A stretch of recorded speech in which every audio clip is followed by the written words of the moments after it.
নাঈম হোসেন দৃষ্টিহীন, তাই বলে কি থেমে যাবেন? কখনোই নয়। ইতিহাস জানে, চোখ দিয়ে নয় সাহস দিয়ে নেতা জন্মায়। নাঈম হোসেন এবার যে রাষ্ট্র নির্বাচন হচ্ছে, এই নির্বাচনে প্রতিনিধিত্ব করছেন। তিনি পরিবেশ ও সমাজ কল্যাণ সহ সম্পাদক পদে প্রতিনিধিত্ব করছেন। তার সাথে আমরা আজকে এই রাষ্ট্র নির্বাচন নিয়ে আলোচনা করব। জানিয়ে রাখতে চাই, তিনি হচ্ছে রাজশাহী বিশ্ববিদ্যালয়ের ইতিহাস বিভাগের 21-22 শিক্ষাবর্ষের শিক্ষার্থী। তার সাথে আমরা আজকে কথা বলবো তার রাষ্ট্র নির্বাচন নিয়ে এবং তার জীবনযাত্রা নিয়ে। প্রথমে আপনার পরিচয়টা দিবেন। আসসালামু আলাইকুম, আমি নাঈম হোসাইন, ইতিহাস 21-22 শিক্ষাবর্ষ। আর আমি আমার দেশের বাসা হচ্ছে লক্ষ্মীপুর জেলায়, সদর উপজেলায়।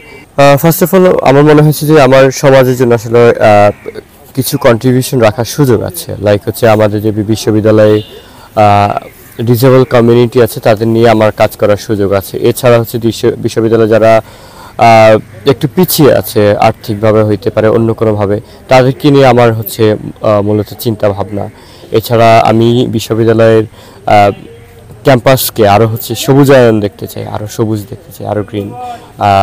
আমাদের চারপাশে যেভাবে দূষণ বেড়ে চলছে, বিশ্ববিদ্যালয়ের মতো একটা জায়গায় যদি বিশ্ববিদ্যালয়ে যেভাবে গাছ কাটা হচ্ছে, এসব বন্ধ করে বিশ্ববিদ্যালয়কে আরও সবুজ এবং আরও মনোরম দেখতে চাই। আসলে এইসব চিন্তা ভাবনা থেকে আমার হচ্ছে এই ইলেকশনে নির্বাচন করা আর কি।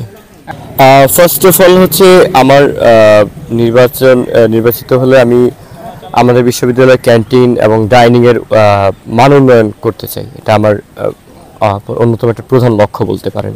বিশ্ববিদ্যালয়ের পরে একটা বিশ্ববিদ্যালয়ের ছেলে পুষ্টিকর কিংবা স্বাস্থ্যসম্মত খাবার খেতে পারছে না, এটা খুব প্যাথেটিক ব্যাপার।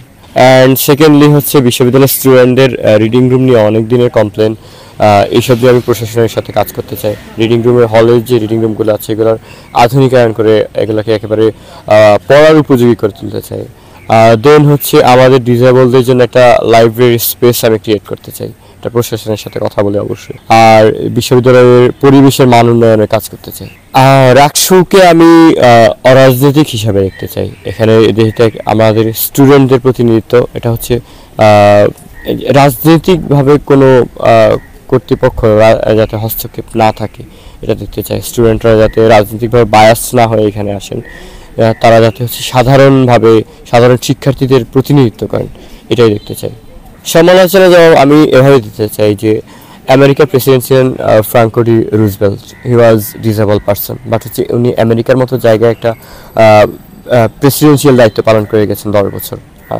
আমেরিকার ইতিহাসে উনি সবচেয়ে বেশি সময় ধরে আমেরিকার ক্ষমতা ছিলেন, একজন ডিসেবল স্টুডেন্ট, একজন ডিসেবল মানুষ ছিলেন। তো আমি মনে করি না ডিসেবিলিটি হচ্ছে মানুষের কল্যাণের পক্ষে কাজ করার জন্য কোনো বাধা ক্রিয়েট করে। লাইক হচ্ছে আমার ফ্যামিলিতে আমরা 3 ভাই বোন দৃষ্টি প্রতিবন্ধী, 3 জনই আমরা হচ্ছে দৃষ্টি প্রতিবন্ধী হওয়া সত্ত্বেও আমরা 3 জন পাবলিক বিশ্ববিদ্যালয়ে পড়ছি, ঠিক আছে?